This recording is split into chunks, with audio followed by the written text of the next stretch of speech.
Okay, since it is 6, and I know the other people who are coming have heard my spiel, we're gonna go ahead and get started. Alright. Everybody have folders? Yes, ma'am. Okay, and the handouts? Yes, ma'am. Your TV is on, so you turn. What? TV is on, so you turn your camera on. I'm not doing anything that needs that right now, so thank you. When I throw this on, I will throw this on. You gotta dress for the occasion, right? Yeah, exactly. If I don't wear this, I will get this all wet or nasty, and I'll just make it. All right, so everybody and you guys got signed up for the drawing for the books. Awesome. Cool. All right, so my name's Jen.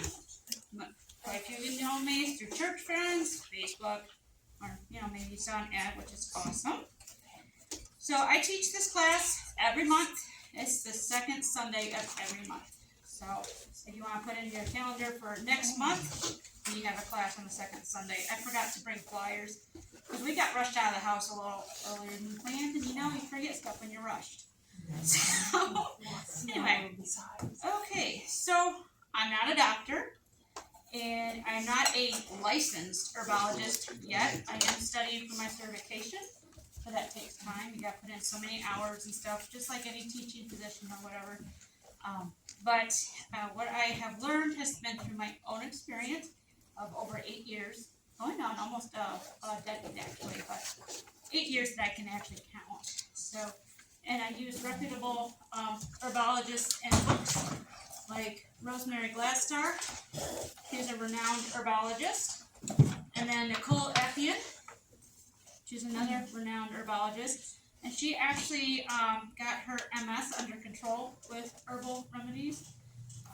I don't remember about Gladstar, her story, but anyways, and there's quite a few others that I follow who know what they're talking about.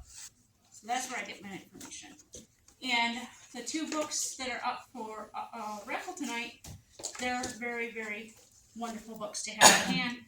This one I got from Tractor Supply years ago, and it's my favorite because it's backyard stuff. Anything you can see in your backyard, all those weeds, they're in here as far as what you can use for medicinal purposes. Excellent book.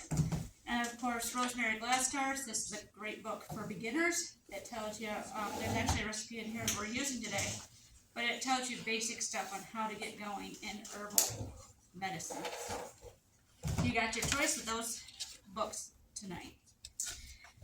Alright, so now that that's out of the way, we're going to go ahead and open with a word of prayer because this stuff was brought to me by the Lord. It's not of my own doing, so we're going to ask for His blessing on what I teach tonight. Dear Heavenly Father, thank you so much for being with us tonight. Thank you for multiplying our group, that more people can learn about the natural remedies to help themselves feel better and to help their fellow neighbors and friends. Please be with us as we go through this material.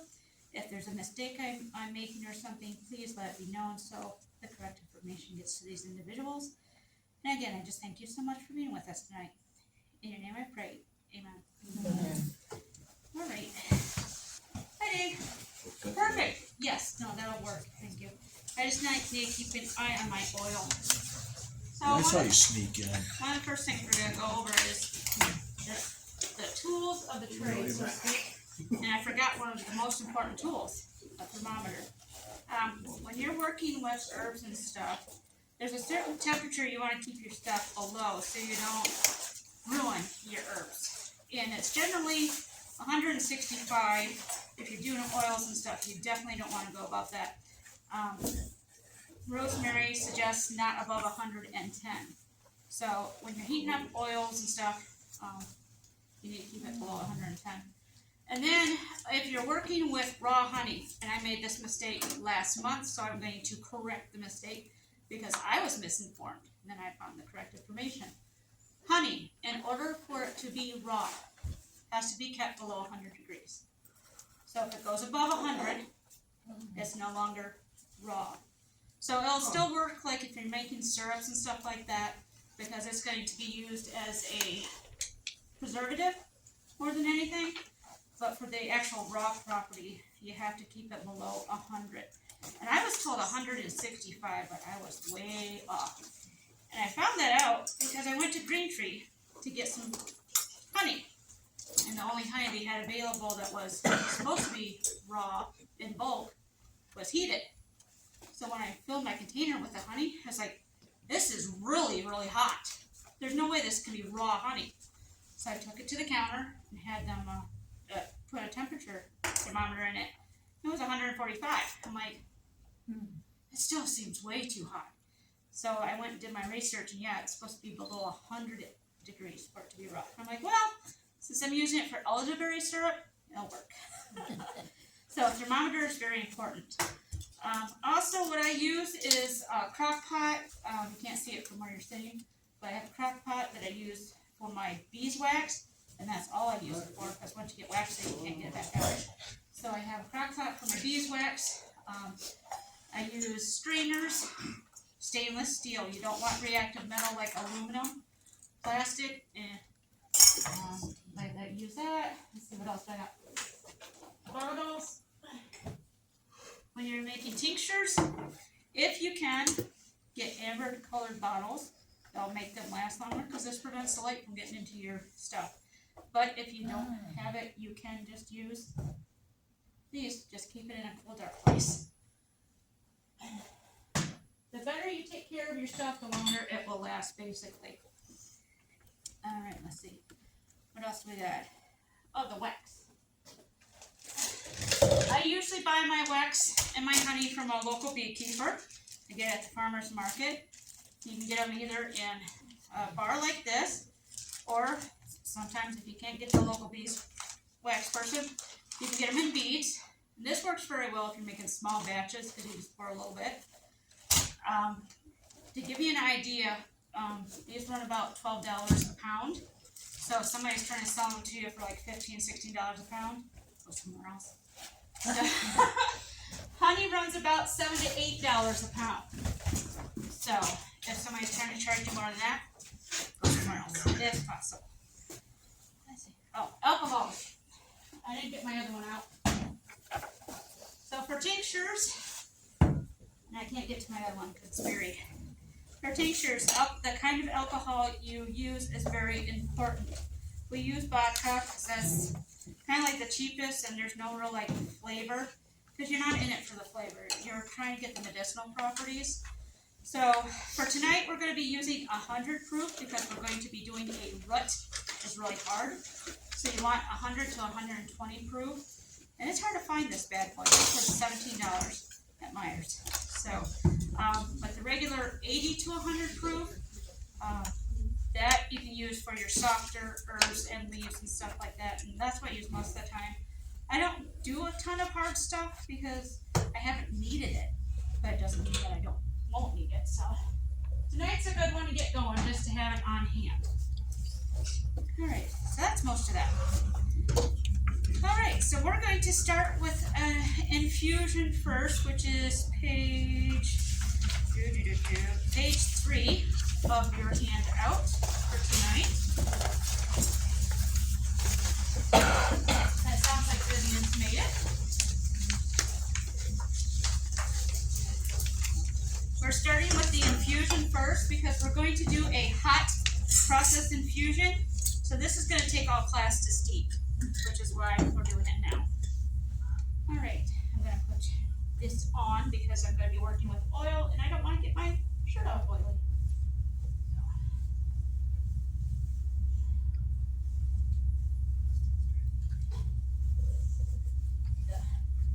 All right, does this work?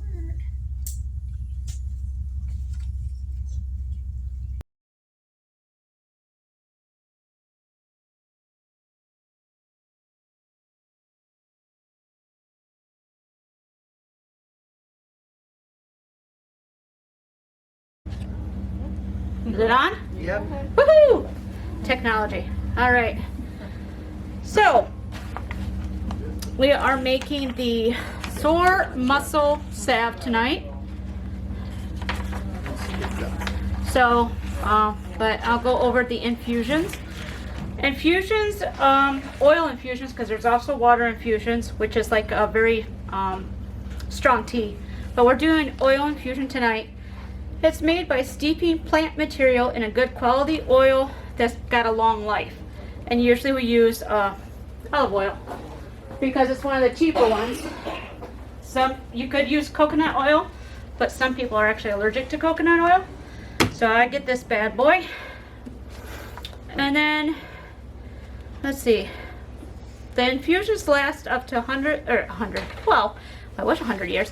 1 to 2 years if you keep them sealed properly. This I made, I think 4 months ago. And it's still pretty good. I mean, it looks kind of cloudy, but it's because what we have in it, and you'll see that tonight. But if you keep it sealed, nice airtight, in a cool, dark spot, like this is cold, like it's been in a fridge, but it hasn't. It'll last you a while. So, there's 2 general methods. Hello, Vivian. Hi. The first method is cold process. See, I don't think I have no, I did not bring one of those tonight. Cold process is simply where you put it all in cold and then just stick it in a cupboard and let it steep there for a while. And all the information's on your sheet. But we're doing the hot process today. Some people, I wouldn't want to do this couple days overnight, you know, on a stove top unattended. I just don't like that idea. But the one that Rosemary teaches, and I've done it for years, is doing it 30 minutes to an hour on the stove. So that's what we're going to do tonight. So sore muscle salve is on page 5 of your handout, and kind of give you an idea of what I put in mine. I have used this for quite a few years, and people really enjoy it. It works wonderfully. One of the things about this particular recipe I have to give you caution on is it contains comfrey. Anybody know the medicinal properties of comfrey? Comfrey's native name is called bone knit. That gives you an idea what it does. It heals broken bones. So if you have a broken bone, if you have a fracture, you don't want to use this on it unless that bone is set correctly. Otherwise it's going to set incorrectly. Then you're going to have it rebroke to get it fixed. So if you have a broken bone, do not use comfrey unless it has already been set properly. Otherwise, this works wonderfully. All right, and so in here, I gave you what I use as a general recipe, and I do it based on parts. I don't like measure it per se. I eyeball it. I've been doing it this way for years. But I use more of the arnica than anything else. So that's what I base it off of. So we have arnica, which is a beautiful flower. Comes from the mountains of Montana and the mountainous regions. But I'm trying to grow some this year for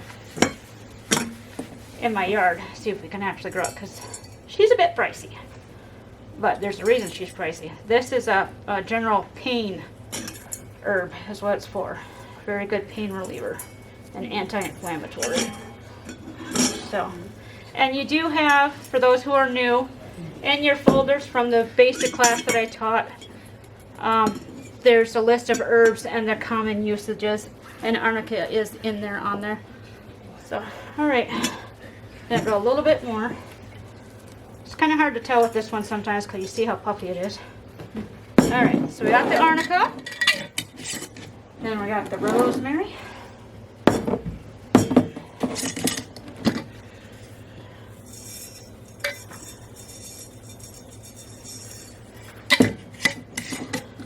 Let's see, lavender, Amy. Thanks. You're welcome. All right. So you guys see I'm kind of going half of what I use for the arnica. Oh, she's strong. All right, let's see. This is common thyme. I also have lemon thyme, which I'm going to add to it too, because I hardly have any thyme left. Haha. Lemon thyme and common thyme, they are different. They have different medicinal properties, but in a pinch you can, whatever you have, you can use it. All right, so what else am I missing? Comfrey. Comfrey. Uh-oh, there it is. There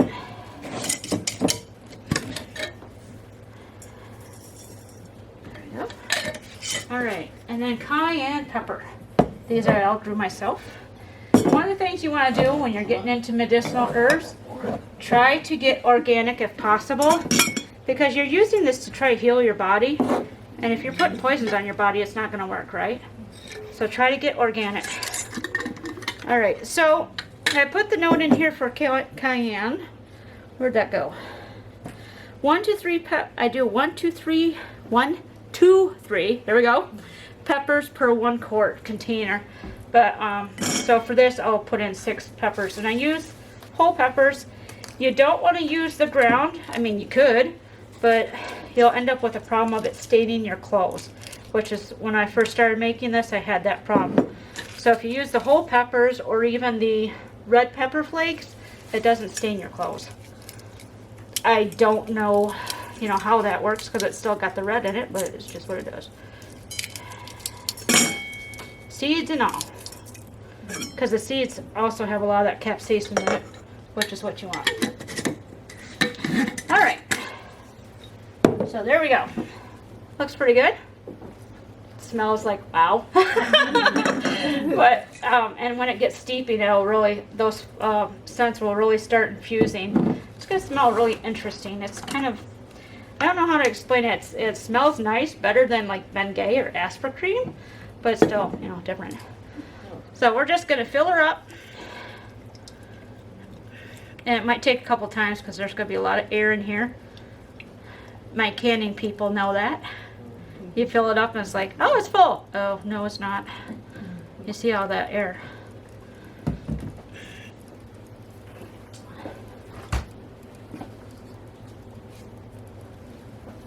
Alright. And this doesn't have to be exact. This, because it's a infusion that we're using as a salve, it doesn't have to be exact. It's very forgiving.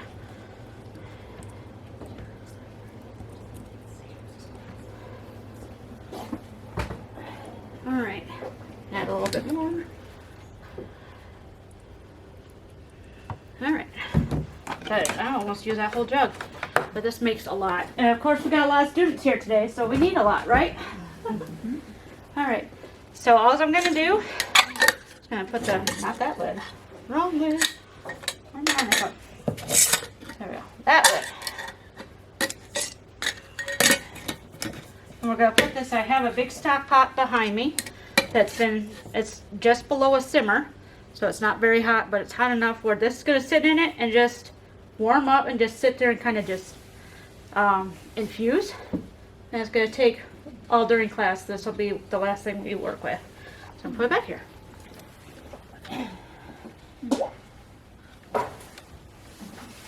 And I'll kind of keep an eye on it just to make sure our temperature doesn't get too high on it. But it should be okay.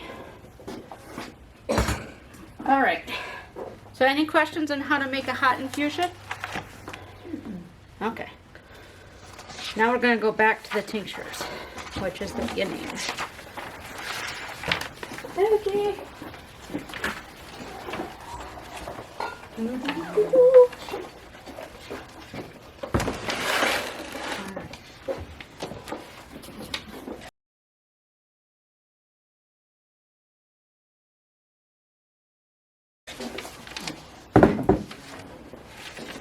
Can somebody explain what a tincture is in a nutshell without looking at your sheet?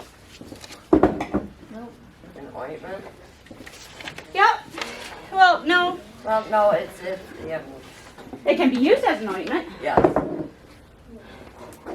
but there's a very basic way to talk about a tincture. I thought it was kind of cool. Do you want to see one that you might not know about? Ta-da! Vanilla extract. She's right. A tincture is an extract. Okay. So this is homemade vanilla extract. It's still got, let's see, it's got until August to go because you want to let vanilla sit for a year. But yes, tinctures are extracts. So that is what we are making tonight. We are going to be making echinacea. So that's going to be, which is why I have the higher proof alcohol today. So this is a root. All right. So Tinctures are made by steeping plant material in a alcohol. Now, some people can use vegetable glycerin, and then I also read, because I did some more research, some people use vinegar. It's like, okay. I think that would smell particular nasty, but whatever, you know. But it is what it is. So, move this out of the way. So these are a couple different varieties that I have. Some of them are a little bit old here. So what we generally do is fill a container half full to 3/4 full of plant material, and then pour in the alcohol so it covers it pretty good. And then there's different schools of thought of whether to put it in your pantry or in a dark cupboard or put it in your windowsill. I've always put it in my pantry. That's just the way I've done it. But some people say if you put it in your windowsill, that heat really activates that alcohol and gets it cooking a little bit better, is the best way to put it. But, you know, just personal preference. So again, 80 to 100 proof is for your delicate herbs, like if you're doing catnip. This is a wonderful tincture for stress relief. Elderberry and elderflower. This is wonderful for immune boosting. And then the 100 proof is for your roots, woody plant material like bark, dried fungi like turkey tail. And then you have to pay attention to, most of the time with dried fungi and some other roots, they might need an actual double extraction method, which I'll probably teach that next month, which you do a alcohol extraction, and then you have to do a water extraction, because it has both alcohol dissolvable constituents and then water soluble constituents, and then you put the two together and you got the whole parcel. So I'll probably show this one next month on how to do a double extraction, so come next month. And then this is hawthorn and cayenne. Anybody know what hawthorn and cayenne are good for? Valerie. There you go. This is for heart issues, like if you have palpitations. I was having really bad palpitations for a while, so I made this up. Well, by the time this was ready, I don't have them as much anymore, but I have it in case I need it. So, all right, I'm going to show you how to make one and then how to take care of it once it's made. And that's going to be in your jars tonight. That is going to be your tinctures that you can take home and use. So we are doing echinacea. I should have enough for everybody, but if not, we'll figure something out. So again, I'm just going to take some plant material. We're going to go about half because I want to make sure there's enough for everybody. But so about half. And we're just going to fill her up. Very simple.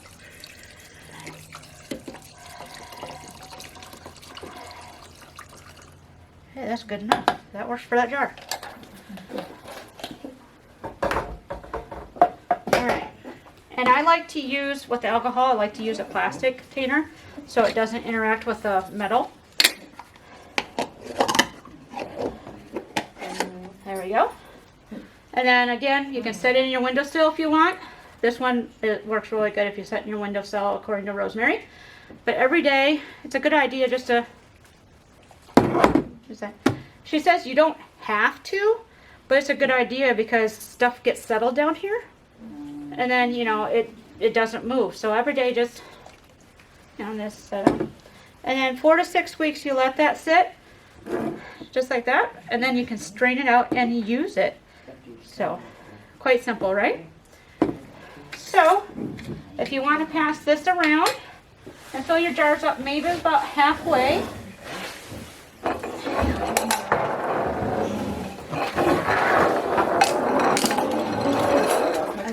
Yeah? Are we back on? Is it back on though? Did I turn it back on? Alright. Of course, Landon, you cannot touch this. Yeah. All right. That's what I thought. If I don't have enough of the 100, we will use the 80. It just will take a little bit longer, but I do have it if we need it. She's So. this big. Huh? She's this big. So.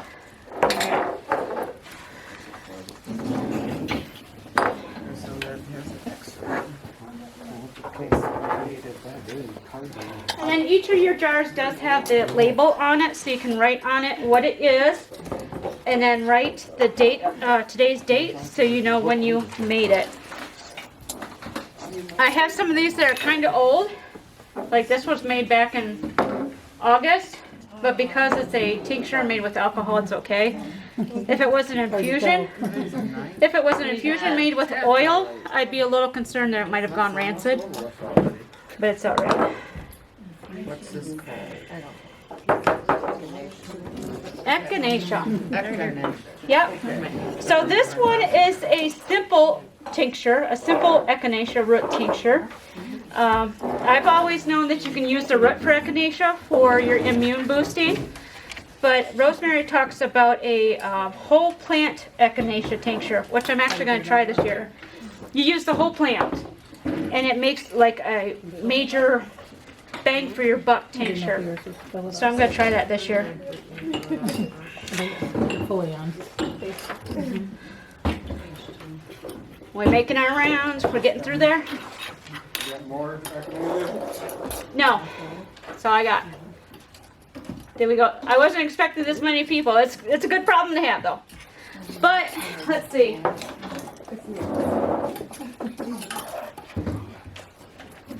Trying to think.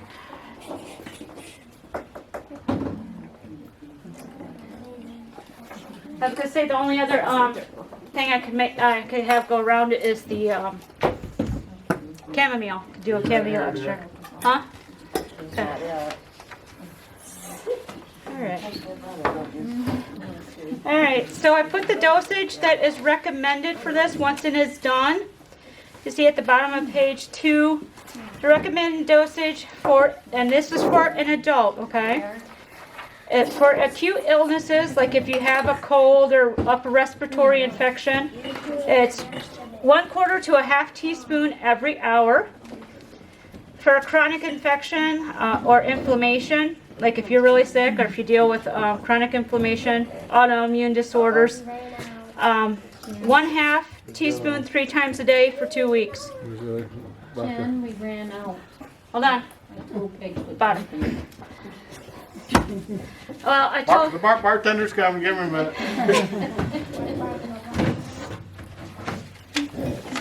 Yep. Yeah, use that one first. Yep. So I said the 80 proof will work. It'll just take a little bit longer to break that down. Did we still fill it up or no? Yeah. 'Cause just How much plant material did you put in? Yeah, you want to fill it up. Otherwise, it's going to be overly concentrated. Like the flavor. Huh? And she won't like the flavor. Well, you won't like the flavor anyway. Just to be honest, this medicine tastes nasty, but it works wonderfully. Don't drink out of the bottle. Yeah. All right. So the important thing to note about echinacea, if you notate at the bottom, it says you can take it for 2 weeks straight. Except if you're really sick, you can take it for 2 weeks straight. But then you need to give your system a 2-week rest. And that's true for almost any herbal remedy that you are doing, because your system's going to become dependent on that remedy and not know how to fix itself by itself. So what you're trying to do is get your system a little help to get over that hump and let your body kick in and start fighting for itself. But if you constantly use an herbal remedy, your body's not going to know how to do that. Valerian is known to have that problem. If you take valerian too long, you'll become dependent on it, and it's just not a good thing to do. So you have to be careful when doing herbal remedies to let it help your body and then back off to let your body do what it is supposed to do. All right.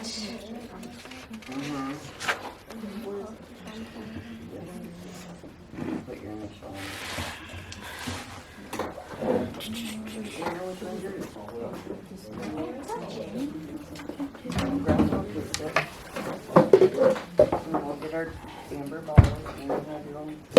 That's them.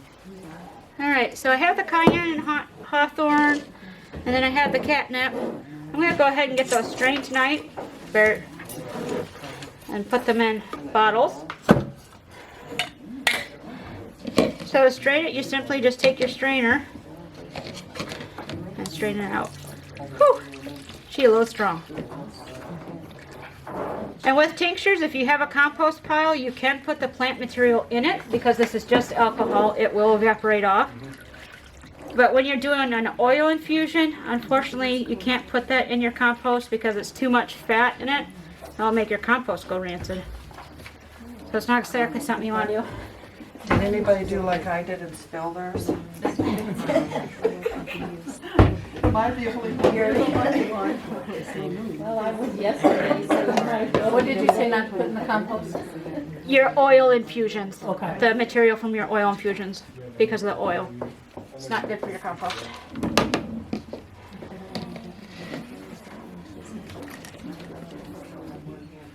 This really soaked up the alcohol because there's not much coming out of it. One of the things I don't recommend is squeezing the dickens out of your plant material because there's stuff in there that you don't necessarily want in your tinctures. Like some plants have a lot of tannins in it, which is not necessarily a good thing to ingest. It's hard on your body. Alright, there we go. So I'm going to rinse this out and then I'll use it later. But this should fit in here.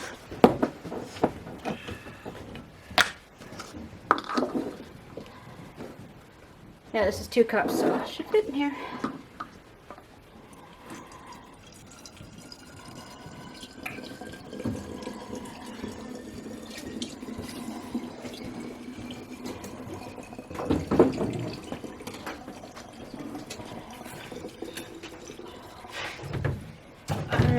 There we go.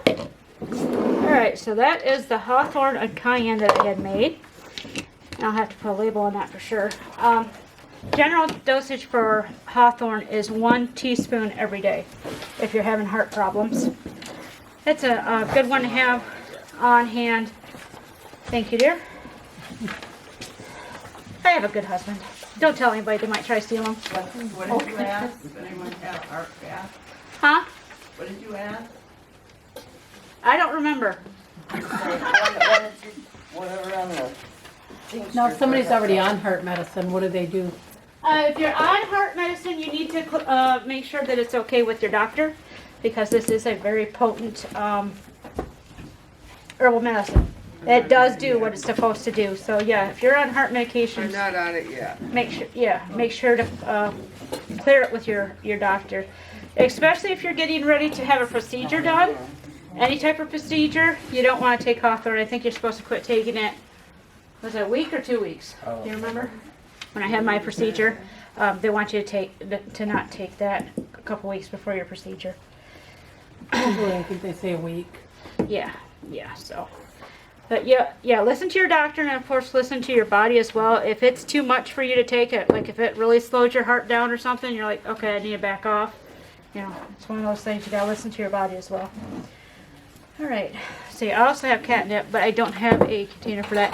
Catnip is great for relaxing. Like if you're really, really, really stressed out, this tincture is great for that because it works very well. Especially if you're not a tea drinker. I usually mix chamomile and catnip, I think lemon balm too, together, and that helps with stress. Okay, any questions on the tinctures? Alright, if I'm going too fast, let me know because sometimes I talk really fast. Alright. So, let's see. What are we looking at time? Oh, we got a long time. Get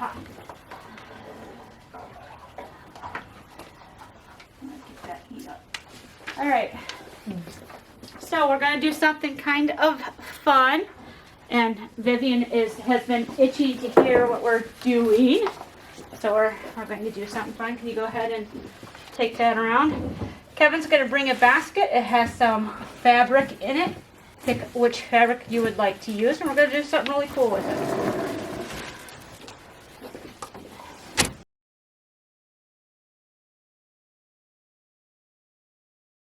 You got one?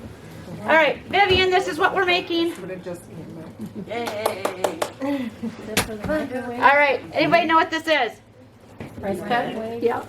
Yep, it's a rice pack. Rice pack.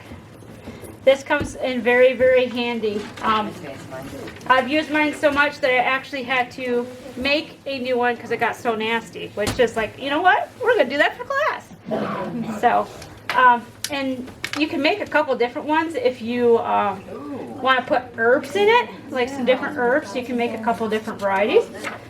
So I was like, oh, that's so cool, because mine was just plain Jane, didn't have any herbs in it. So on page 6 is where we talk about the heat packs. So Let's go fabric. Yeah, why not?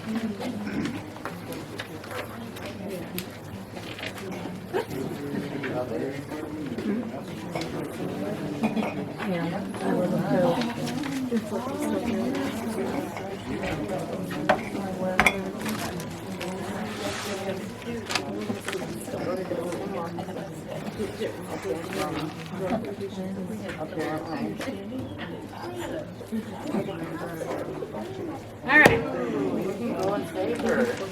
So heat packs, one of the things that you want to do is you want to use natural material, because you're going to be putting this in the microwave or in the oven, and you don't want to warm something up that's got plastics in it, you know, because that's not going to be good for you. So yeah, natural materials, cotton, wool, denim, flannel that's made out of cotton or wool. I think it's usually cotton. Those are good things to use. You can fill them with a variety of fillers, as I notated here. This is all information I got in the websites on the last page of it.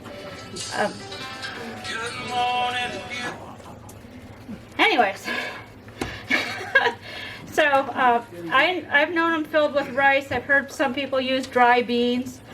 And then you've got corn, buckwheat hulls. I've never heard of that before, but apparently those are very lightweight, where this is kind of heavy. But buckwheat hulls are very light. So if you have, like I have fibromyalgia, and sometimes this is just too much. This hurts. So something light would not be as painful on skin that's very sensitive. But dry beans, cherry stones, I have no idea what those are. I was gonna say, is that cherry pits? Yeah. 'Cause I've heard cherry Is, pits. is that what it is? I've heard Okay. pits being used. Okay, yeah, and I guess they retain heat very, very well. Yeah. So, and then small river pebbles that you can get at, you know, a basic Home Depot type store. So, corn and rice are your cheaper options. So I didn't do corn, but I did get rice.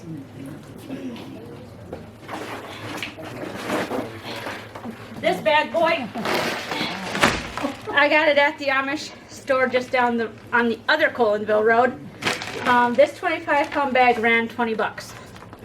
So less than $1 a pound. So that's kind of the way you want to go. I'm not sure how much it is at Sam's Club because I didn't go there. But yeah, this, I mean, that's pretty cheap. All things considered. All right. So I gotta lift that more often. All right. So yeah, what I found was really cool because I wanted to do some research. Because I'm like, I wonder if you could add herbs to it. I've heard people doing essential oils, but I don't like the idea of oil on stuff, especially essential oils. That's really, really strong. So, but yeah, chamomile, lavender, those are good relaxing, especially if you're stressed, PMSing, you know, or other essings. It really helps just bring your body into, okay, we can deal with this, whatever it is. So those are very good. Mint, some people love mint, some people hate mint. Rosemary is also a good one for helping with stress relief, and it's a known aromatherapy to, again, just help you go, okay, and just not stress and whatever's bothering you, you know, helps you heal a little bit faster. Because stress really prevents the body from healing, because it's trying to heal from the stress instead of whatever else you got going on. So lemongrass and lemon balm also. if you like the smell of lemon, those two are very, very nice. I don't have a lot of lemon balm, I don't think. Let's see. Oh, I put them over here. I lose track of where I am. So, yeah, I don't have a lot of lemon balm. I do have quite a bit of lemongrass, but it's not cut very fine. So, but I brought them in case you want to put some in your bags. So, they're very simple to make. Anybody know what a fat quarter is? Do we have any sewers here? Quilters? So, this is a fat quarter. Yeah, it's not a fat 8. I was like, it's not a fat 8. But if you want something pretty, you can just go and pick up a fat quarter, and it's almost the size that you need. So it kind of works well. So, so yeah, I had these fabrics that you see are post-COVID days. I made a bunch of masks back when that was a requirement. But yeah, so very, very simple to make, especially if you have a fat quarter, or if you go to the store and get a quarter yard of either fabric or muslin, or like this said, flannel, denim, cotton wool, you know, whatever floats your boat. You just fold it in half after you cut it, and depending on which way that you cut it, and I put a couple different ways you could have gotten your fabric, you're going to end up with something kind of like this. There we go. So what I did is I folded it in half, and then the part that was going to be the top, because I put it on the long side, that's how the one I got came, was the long, or the short end, sorry, the short end, not the long, is you want to double hem on this. That way, when you close it, it's nice and sturdy. But then when you, if you want to reuse this, say this got soiled, or maybe the rice got wet or something, it got nasty, you can actually reuse this by popping the seam back out, and then you can dump it out and your rice isn't going to get caught in the seam. So that's kind of what I did. And then you use, depending on the size, and this is a little bigger than the one I had that I started with, you use 6 to 7 cups of the rice in it. So it's going to fill it about halfway. You don't want to go all the way because that's going to be way too heavy. And you want it to be able to flatten out like that. And then you can put in, I would say maybe 1/8 of a cup, like a nice little handful of your herbs. You don't want to put too much in it. And then you just sew the end closed like my dear friend Dawn did. And you can see the difference between where I did the hem, which was a zigzag, and then where she top stitched it with a, this is what you pop open if you want to reuse your bag. You know, if you have to dump out what's in it, wash it and reuse it. So, this works good on your abdomen, or if you want to put it around your neck. It's a little bit difficult to do it that way unless you're laying on something. But it's very good for your neck, your shoulder. Recliner, put it right behind your shoulders. Your shoulders, you know. If you got problems with your knees, it goes right over it, or even underneath it if you're in a recliner. If you got knee problems, it's very good for stuff like that. If you want to do about a half size, that works very good if you want to just stick it in the crook, you know, or like in here, you know, anywhere that you need a smaller spot. Or a child. Yep. Which is, some of the prints I got were kind of kid friendly. If you got kids that you know that you want to use that for, it's something cute that they can look forward to, like, oh, it's my warm pack or something like that. You make it kid friendly.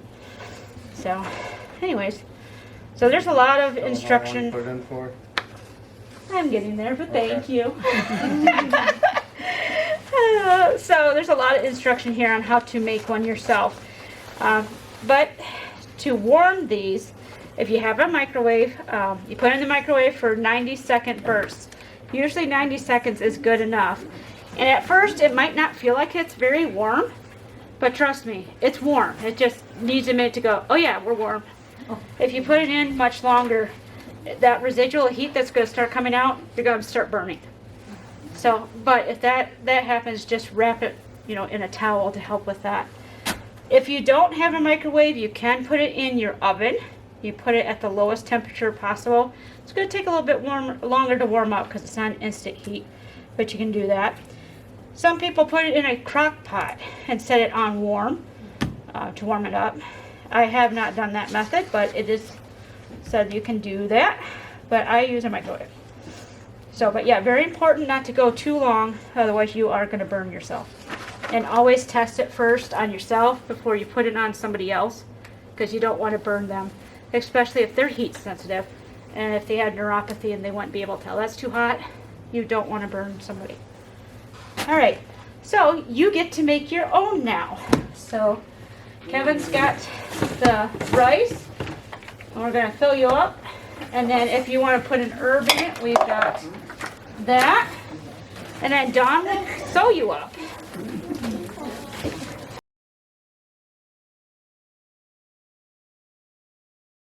Extraction. That was the other thing we were going to do. Which again, for some of your plants, like your fungi, you have to do 2 different methods to get all the medicinal properties out of it.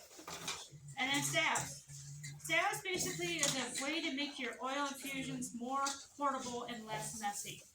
Because you can use the oil from your infusions and just put it on, but then you're going to get it all over your clothes and everything else, and if you spill it, you know. But the salves help it make it more portable and less messy, and it keeps a little bit longer too because it is wet. So, and you can add essential oils into a salve, and it will retain that essential oil where it doesn't stay very well in a liquid form. So those are just some different ways, and I'll go over them in each class we teach. I do something a little different. Thing to take note of though is your yellow caution page. Okay, I had somebody get a hold of me a couple months ago, maybe it was a month ago, time flies. They were very distraught because they had been told by their doctor that chamomile was dangerous. That chamomile causes asthma, and that chamomile is a natural blood thinner, which if you're already on blood thinners, that'd be bad. And so they were very, very upset and freaking out that, you know, somebody was going to get hurt by using chamomile. So the first 2 points on our cautions: use good judgment and do your research. So, and the contraindications, those all go together. So I took about 3 or 4 days and did research and research and research, because I've used chamomile for years. Never heard that was a dangerous herb. But because I teach classes and I treat other people with these herbs, I want to make sure I'm not hurting somebody, right? So I did my research, and I found 1 or 2 websites that told me that chamomile is dangerous. But there's a caveat in there. What goes within a medication that you take? How is it dangerous? If you're allergic to it. If you're allergic to it, and if you take too much. If you take too much. So I don't know anybody who's overdosed on chamomile tea. I mean, just being real. But if you do a chamomile tincture, that's very, very potent. So there is a possibility you could overdo it on that. But again, it's if you overdo it, that's the issue. So, but if you're like, I don't want to mess with it, don't. You know, you use your own judgment. If you don't want to touch something, don't touch it. Simple as that. Build yourself a good herbal library. So I have brought just a couple books. I actually got some more the other day. Again, we have rosemary, and then backyard medicine. And then this one, you've probably seen advertisements. This actually is a reputable person. So the Lost Book of Herbal Remedies. Again, like I said, she actually got her MS under control by using natural remedies. So it's kind of cool. She's interesting to watch. I have some other books at home. I didn't bring my whole library today. But you want to have good books to reference, especially if you forgot something or you're like, I think this is how you do it. Just go back through your books. Google, great way to find information, Google. But make sure if you're using Google, don't use Wikipedia. Wikipedia is not a reputable site. There's a story that an author, his book was on Wikipedia. You know, they did a summary of his book or something, did some description of his book or something, and it wasn't right. It was way off. So the author contacted Wikipedia and said, this isn't right information. You need to fix this. And they're like, who are you to tell us it's wrong information? I'm the author. Well, I'm sorry, but you don't have valid credentials for us to update our information. Yeah, so don't use Wikipedia.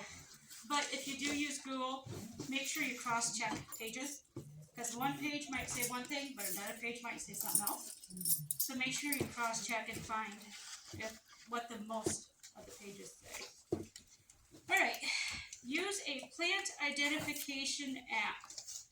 So it's very important, especially if you're going out foraging. You can take this book and that'll help, but it's called Picture This. Let's see, I don't think, you've got it on your phone, right? Mm-hmm. You've got it on your phone, right? Yeah. Okay. There. Alright. Yeah. Well, I can't show you what the icon looks like, but that's what the home page looks like. So if you go out and about, as long as you have signal, you simply take a picture of whatever plant you're trying to figure out what it is, and it will tell you what that plant is, which is a good thing when you have look-alike.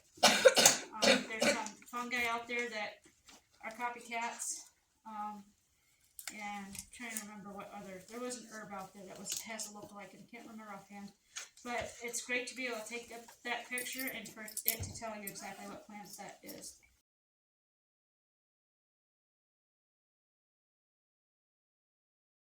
Do a little cheat method here because that mixture is a little too warm. This is cold. So we're going to mix them together and bring that temperature down. This is the same thing that we made tonight, just from class a couple months ago.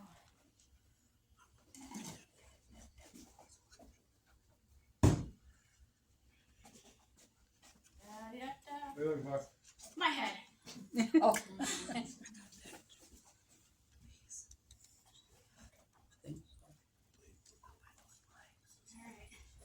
So this has been steeping for almost an hour. And it's getting kind of warm. I let you smell it, but I don't want to burn you guys. Alright.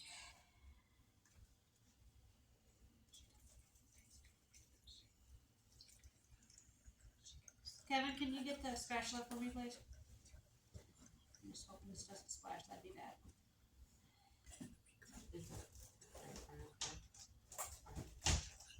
That one. I just need you to poke a hole in here. It's airlocked.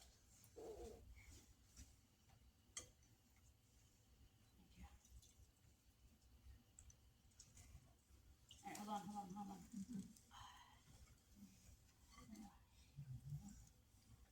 Oh, can you smell it now? Because I can smell it. Woo!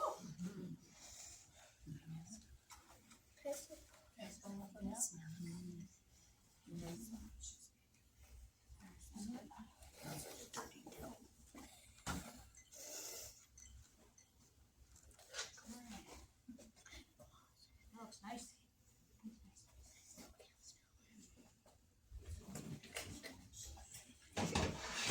Does anybody want to smell it? Good, I can bring this around. I want to see you lick the spatula. Yeah, anybody want to lick the beater? I want to lick. Just like at grandma's house.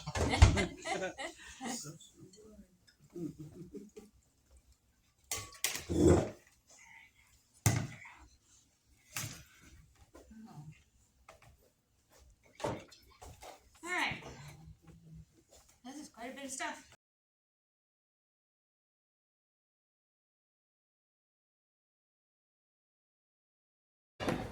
That's really nice. As you see that from the stuff in it, this is cloudy. So I had originally put on the instructions, if your oil becomes cloudy, don't use it. But then I'm like, this oil is already cloudy because of what we use. That's not a good rule of thumb. So smell your oil before you use it. And you kind of know what something rotten smells like. It just has an off smell. And so if it doesn't smell right, don't use it. Alright, so we're going to go back to our book for our sore muscle salve.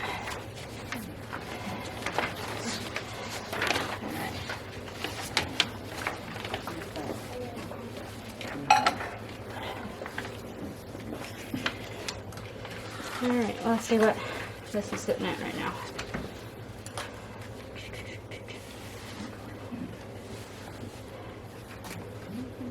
This is just about perfect. It's sitting at about 110 to 120 right now. So, alright. So another thing that you want to use, especially if you're making larger batches, is a digital scale. Now if you're just doing a smaller batch, you can use the, oh, not my weight to move stuff around. You can use the regular measurement that I put in, which is by volume.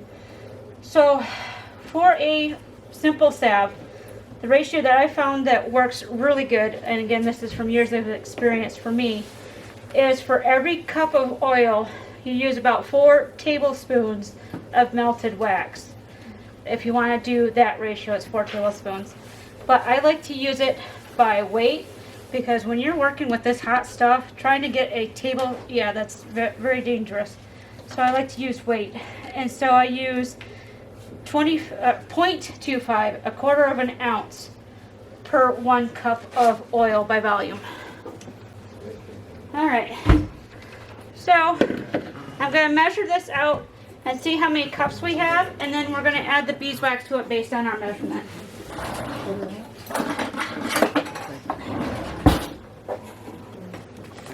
And hopefully I don't make a huge mess, but I tend to do that.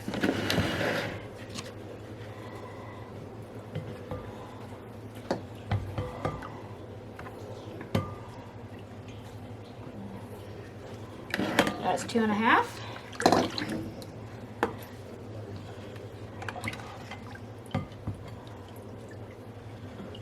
That's another 2, so that's 4.5.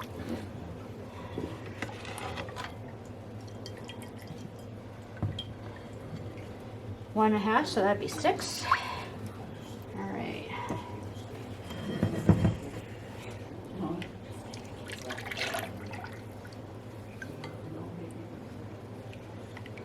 And 3, so that's 9 cups of oil right there. Yeah.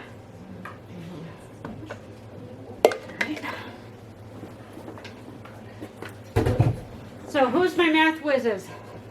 How much oil am I going to need for 9 cups? 36. 36? 36 teaspoons or tablespoons? Tablespoons. Yep. Okay, how about in ounces?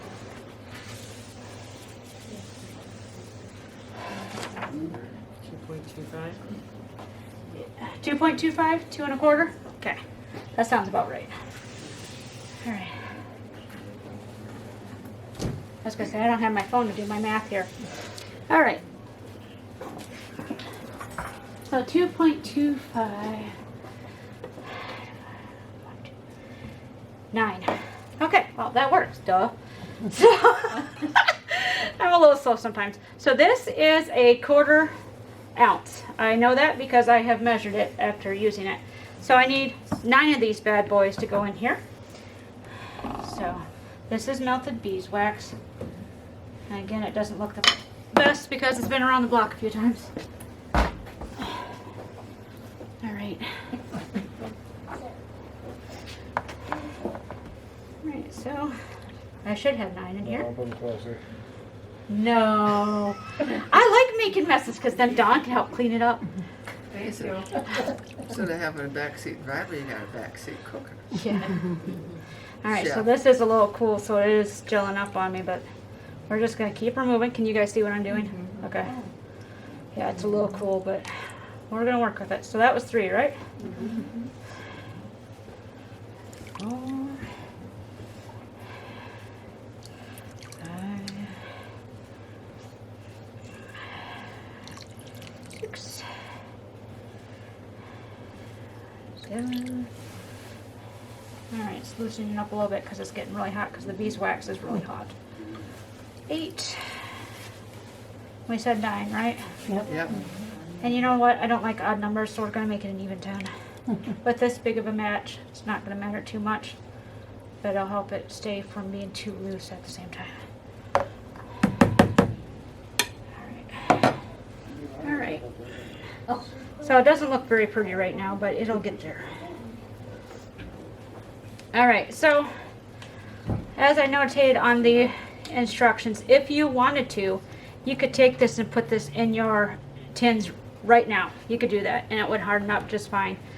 I don't like doing it because this is a lot of sloppy galoppy here and you're risking spilling it everywhere and burning yourself. So I like to let it get a little bit thicker, a little bit cooler, and then it's easier to put in containers. And also, if you're working with essential oils, like I have a salve that I made that uses essential oils. Not sure when I'm going to do that one particularly, but you have to have the mixture below 130 for essential oils because they have, most of them evaporate at 130. And so if you put it in when it's too hot, your essential oils are going to go away and you just basically wasted it. So, all right. So we're gonna let that cool down just a little bit. All right. Any questions so far?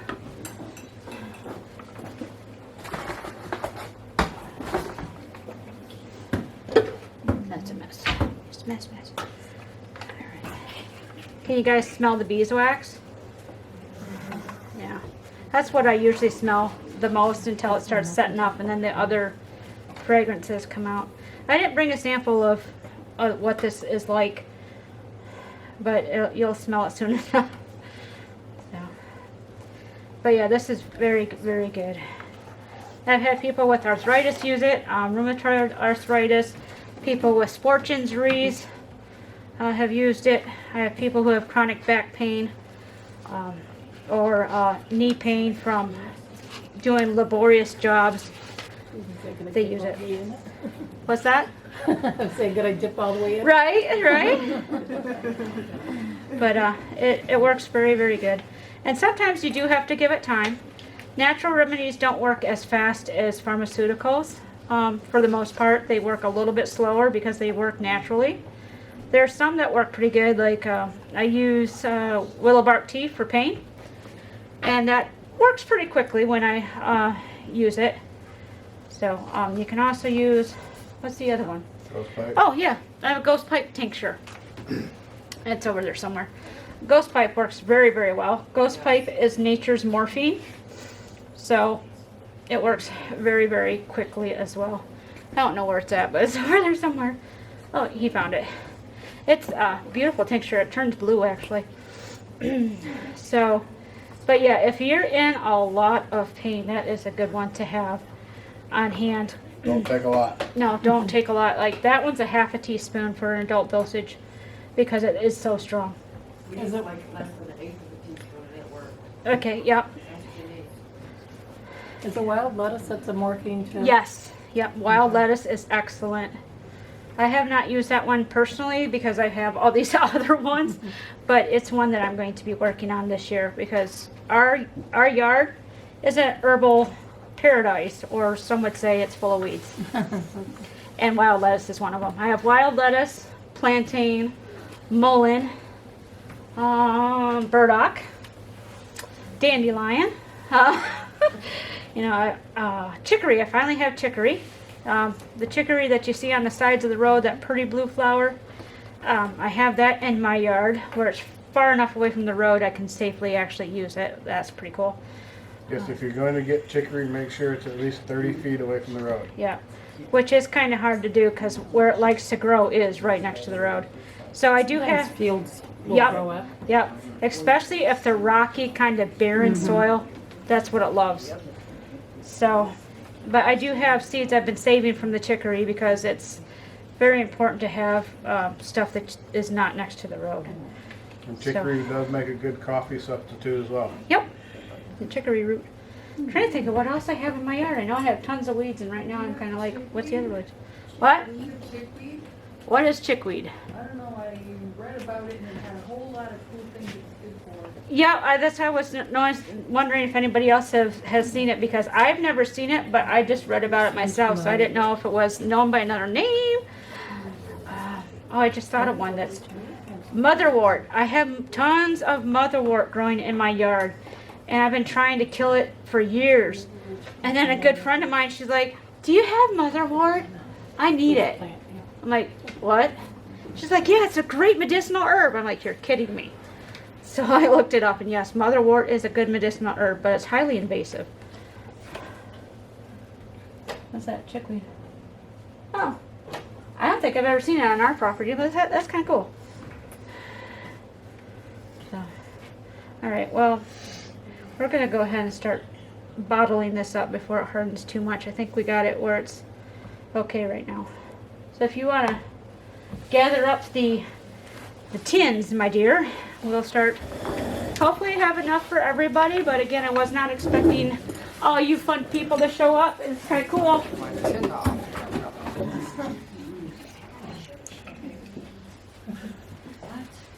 You guys set it down and let it. Just kind of set it down. We'll just let them harden right here. You'll have to come back for that. Okay. Yeah, yeah. We'll just have to do it that way. You'll have to come back for that.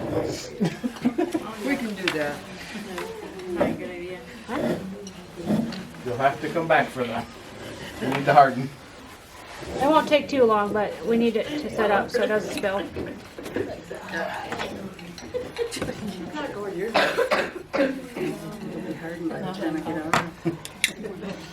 Now, hopefully it's not your hands are sore because I'm seeing some of you are struggling Whoops. with the lids off.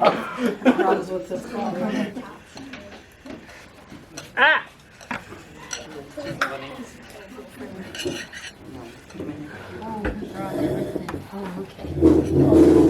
We'll bring them back to you. Don't want, they just want the bottom. This one on the bottom.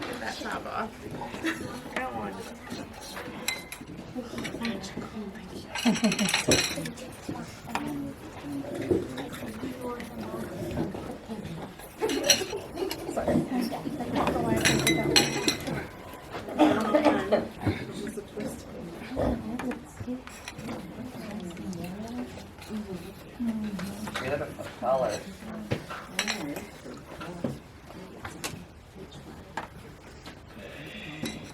We're getting there. Is that everybody? That's everyone that was out. I even grabbed the extra one just so it was. You need more? Huh? You need more More what?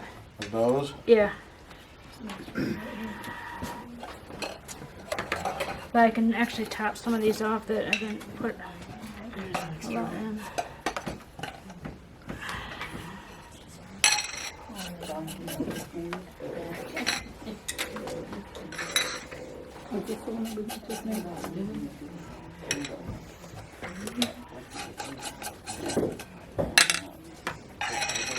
Alright, so did you guys learn some stuff that you can use? Yes. Awesome. Is this something you think you can do at home? Yes, ma'am. Awesome. Maybe. I'll call first. You know my number. You know where I live. That's even scarier. So. Alright. We'll go a little bit more in this one.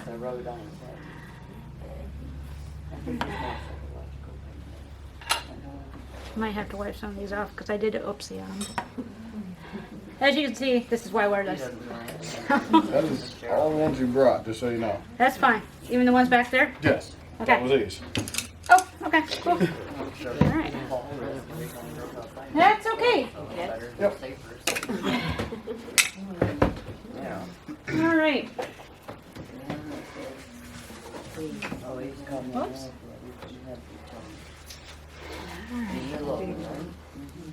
So what kind of, I'm going to throw a poll out since we have so many wonderful people tonight. Kind of give me an idea. What kind of stuff are you guys looking for? Like what kind of remedies are you looking to learn about?